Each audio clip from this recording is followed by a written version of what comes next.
রস হতে হবে রসের মতো, কিন্তু এই রস পুকুরের পানির মতো, না আছে চাষ না আছে গ্রান।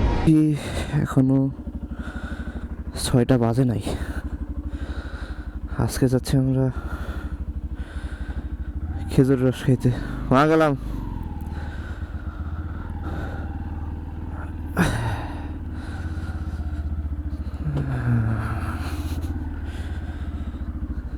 এইবারের মতো শীত আমার বাপের জন্মেও দেখি নাই। কথাটা অনেকের মুখে শুনতেছি, কিন্তু আসলেই সত্যি। এবার শীত মানে ঠান্ডা লাগতেছে, কিন্তু কুয়াশা নাই। এবং এখন প্রায় ডিসেম্বর মাস শেষের দিকে, এই সময় তো প্রচুর শীত থাকে।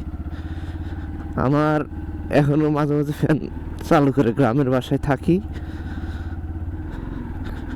ফ্যান চালু করে ঘুমাইতে মন চায়।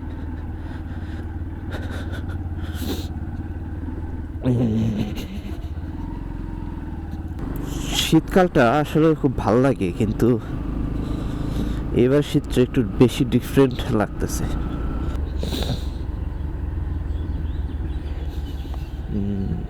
হোয়াট টাইমিং, হ্যাঁ।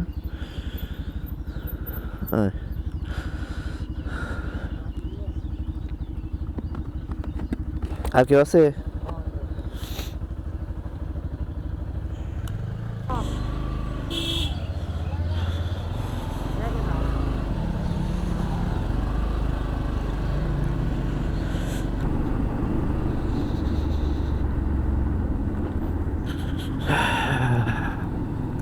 হাত শক্ত হয়ে যাচ্ছে। আমার দাদা যখন বেঁচে ছিল তখন আমাদের বাড়িতেই খেজুরের রস পেতাম। তো আমার দাদাই কাটতো খেজুর গাছ, এবং সেখান থেকে রস সংগ্রহ করতাম আমরা ছোটবেলায়। দাদাই খাওয়াইতো। এখন দাদাও নাই, খেজুর গাছগুলোও নাই, এবং কাটার মানুষও নাই। সো যেতে হয় দূর দূরান্তে। আমাদের গাড়িগুলো সব পিছনে, এবং ছোট ভাইদেরকে নিয়ে আসছি, তো ওরা অনেক সময় সাহস পায় না। কাহিনী যেটা হয়েছে, আমি যে ক্যামেরার বাটন রেকর্ড অন অফ করতেছি, সেটা চাপ দিতে পারতেছি না। মানে এত মানে হাতটা ব্যথা হয়ে গেছে। ভাবতেছি আমরা এত সকালে যাচ্ছি, আমাদের আগে কি কেউ যাবে কি না। এখন দেখি ওখানে গিয়ে গন্তব্যে পৌঁছাই, দেখি কেমনি কি হয়।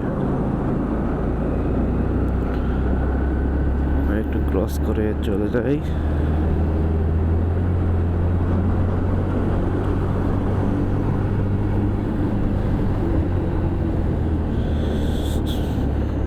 এত সকালে যে যাচ্ছি, এই যে আরেক দল হচ্ছে রস খেতে যাইতেছে মনে হয়।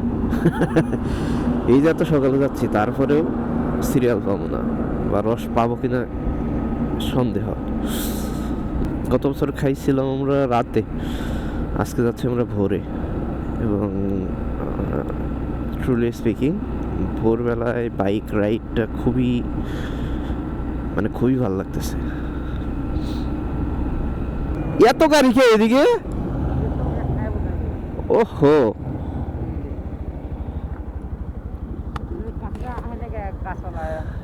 এত গাড়ি, ওরে শালা।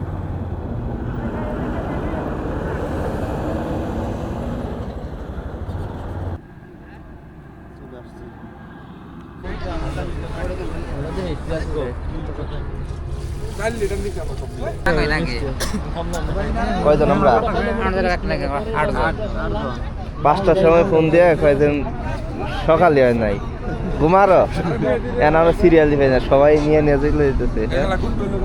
ঠিক আছে, নিয়েছিলেন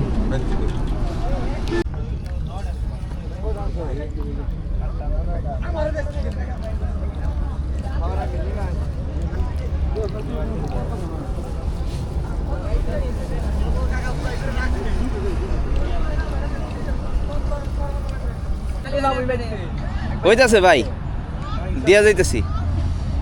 এ রস খাইয়ে মানে একটু জাহাজ ধরবো কোনো ভাবই নাই।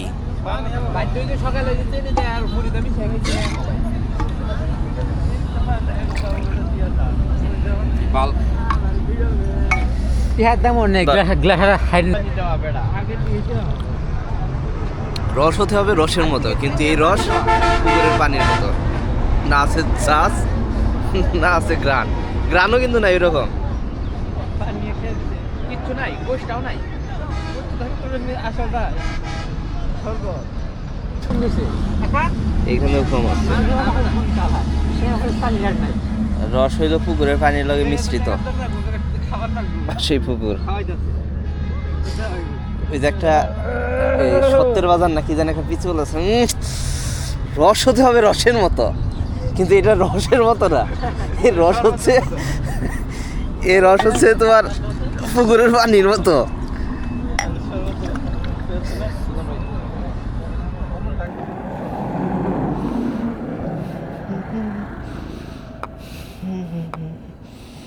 শেষ হলো আমাদের রস খাওয়ার ট্যুর, এবং সত্যি বলতে এইরকম বাজে রস আমার জীবনে খাই নাই।